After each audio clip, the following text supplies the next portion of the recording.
Hola a todos y bienvenidos una vez más a nuestro canal. El día de hoy les compartiré una nueva historia, un nuevo caso. Vamos a estar hablando sobre Nikki Allan.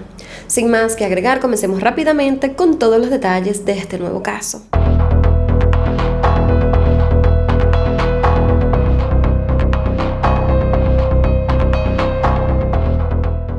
Para la noche del 7 de octubre de 1992, Nikki Allan contaba con 7 años. Él estaba caminando de regreso a su casa desde la casa de su abuelo, cuando este desapareció. Nikki vivía con su madre Sharon Henderson y sus 3 hermanas, en un viejo complejo de apartamentos en Inglaterra. La noche de su desaparición, Sharon había ido a visitar la casa de su padre y su madrastra. Pocos minutos después, Nikki la siguió, por lo que Sharon le dijo que regresara a casa a dormir. Entre lo que sería la casa de su abuelo y la casa donde vivía con su familia, hay unos 150 metros de distancia. Sharon regresó a la casa unos 10 minutos después y se dio cuenta de que Nikki no había llegado. En ese momento, Sharon comenzó a buscar a su hija por todos los alrededores del edificio, pero desafortunadamente no la encontró. Luego dio aviso a las autoridades, quienes solo una hora después iniciaron una búsqueda masiva de la pequeña. La búsqueda de Nikki involucró a cientos de vecinos, familiares, amigos, así como oficiales de policía. La buscaron por calles, edificios abandonados, bosques y ríos, pero esa noche no pudieron encontrarla. A la mañana siguiente, la tía de Nikki, quien formaba parte del equipo de búsqueda, encontró los pequeños zapatos de la niña. Este estaba frente a un edificio en ruinas ubicado a pocos metros de su hogar. Lamentablemente, cuando los oficiales entraron a aquel edificio, encontraron el cuerpo de la pequeña en el sótano. Nikki había sido apuñalada 37 veces y además fue golpeada en la cabeza repetidamente con un ladrillo. Tras terrible hallazgo, Sharon tuvo que ser sedada, pues ella vio en las noticias que habían encontrado el cuerpo de su niña. Una hora después, la policía llegó a la casa para confirmarle esta terrible noticia. Desde el primer momento, el caso de Nikki fue abarcado por todos los medios de comunicación, quienes se hicieron eco de varios rumores que decían los vecinos, como que Sharon era una joven madre descuidada, con una vida social activa, que había dejado a su hija vagando sola por las calles. Otros rumores sugerían que Nikki estaba pidiendo limosnas afuera de un bar antes de que ella desapareciera. Todos estos rumores, además de no ser ciertos, solo hacían bastante daño a la familia y aumentaban el dolor de todos. Mientras los rumores rodaban, la policía estaba realizando su investigación. Esta la hicieron casa por casa y una semana después del asesinato empezaron a interrogar a un chico de 24 años llamado George Heron. George vivía en el mismo edificio que la familia de Nikki. Este se había mudado al lugar solo unas semanas antes junto a su hermana. Al principio, George negó haber conocido a Nikki, pero luego admitió que sí la conocía porque unos vecinos dijeron que la habían visto con ella en varias ocasiones. La policía realizó un allanamiento en el departamento de George y allí descubrieron un cuchillo que, según los expertos, podía coincidir con las heridas de Nikki. Asimismo, se encontraron salpicaduras de sangre en uno de sus zapatos y también en su ropa. Además, su hermana le dijo a la policía que la noche del 7 de octubre, George regresó a casa y fue de inmediato al baño, donde pasó más de media hora bañándose y lavando su ropa, lo cual para ella fue bastante inusual. Sin embargo, George negó haber salido aquella noche, pero hubo 4 testigos que confirmaron haberlo visto en 2 bares distintos. Según los testigos, George compró papas fritas con queso y cebolla, que coincidencialmente era la comida favorita de Nikki. Con todos estos hallazgos, con toda esta información, la policía pensó que George compró esta comida para poder atraer a Nikki al edificio abandonado. Cuando la policía lo interrogó, George negó por completo estar involucrado en el asesinato de Nikki. Pero el interrogatorio de George duró unos 3 días, en los cuales negó 120 veces haberlo hecho, pero al final confesó haberla matado.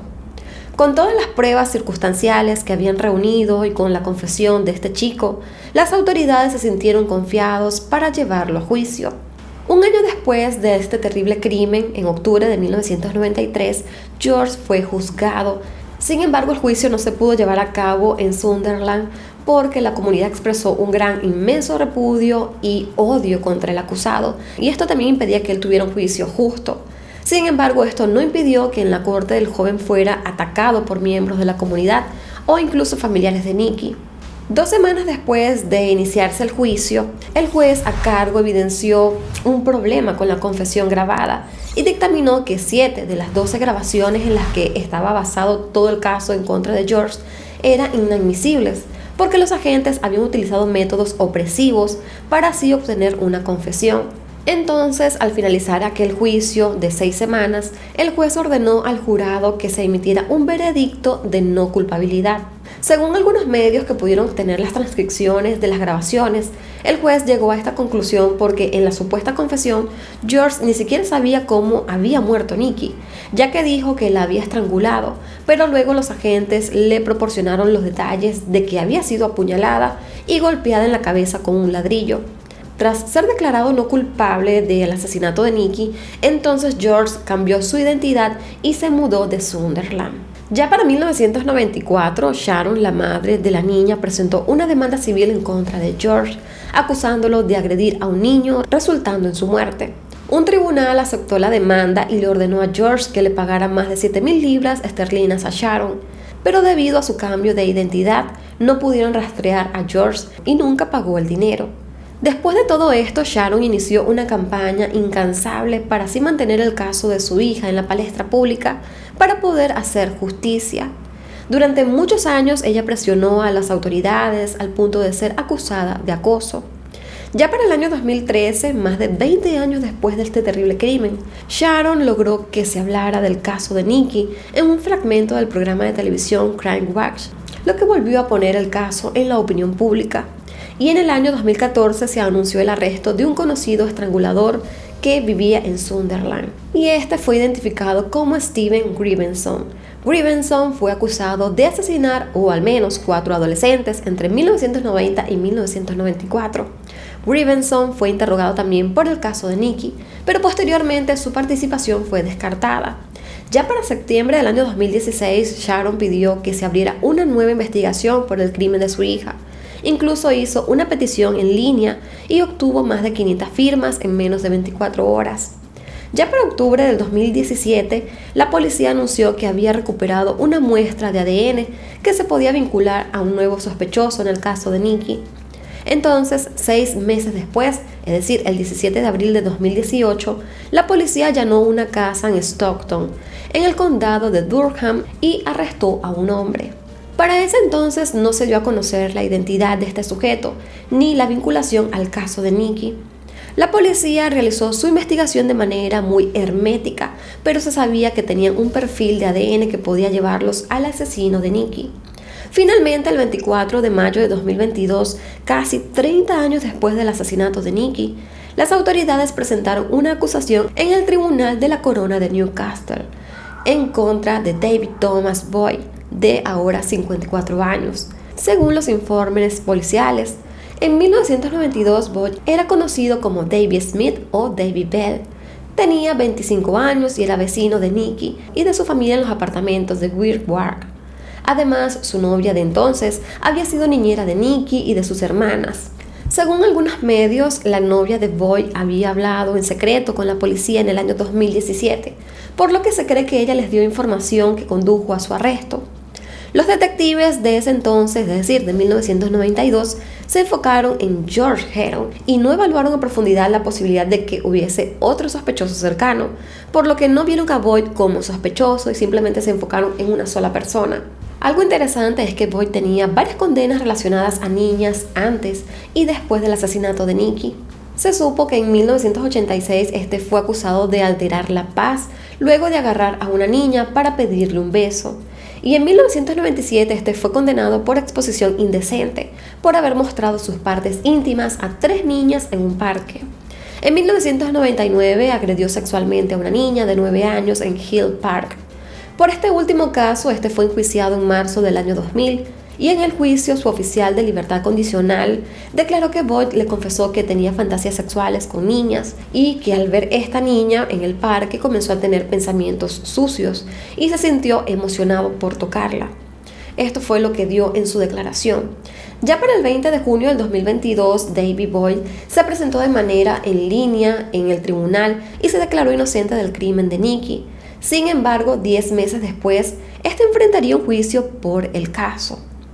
El juicio en contra de Boyd comenzó el 20 de abril del año 2023, algo bastante reciente. Su acusación estaba encabezada por el fiscal Richard Wright, el cual argumentó que, aprovechándose de ser un conocido de Nikki, la atrajo hacia el edificio abandonado para luego asesinarla. Se cree que la finalidad del crimen pudo haber sido por alguna motivación sexual, aunque el cuerpo de Nikki no mostró evidencia de agresión sexual. Un testigo que se encontraba cerca de aquel edificio abandonado afirmó haber escuchado un fuerte grito alrededor de las 10 de la noche, por lo que se estima que esa pudo haber sido la hora en la que ella falleció. Según el fiscal, Nikki fue raptada cerca de las 9:45 de la noche del 7 de octubre de 1992. Lo que sucedió fue que Boyd la atrajo hasta el edificio abandonado, la metió por una de las ventanas y él se introdujo trepando un muro.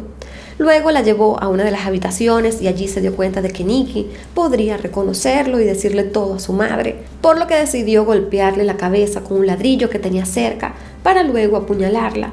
Posteriormente arrastró su cuerpo al sótano pensando que quizás allí era más difícil que la lograran encontrar.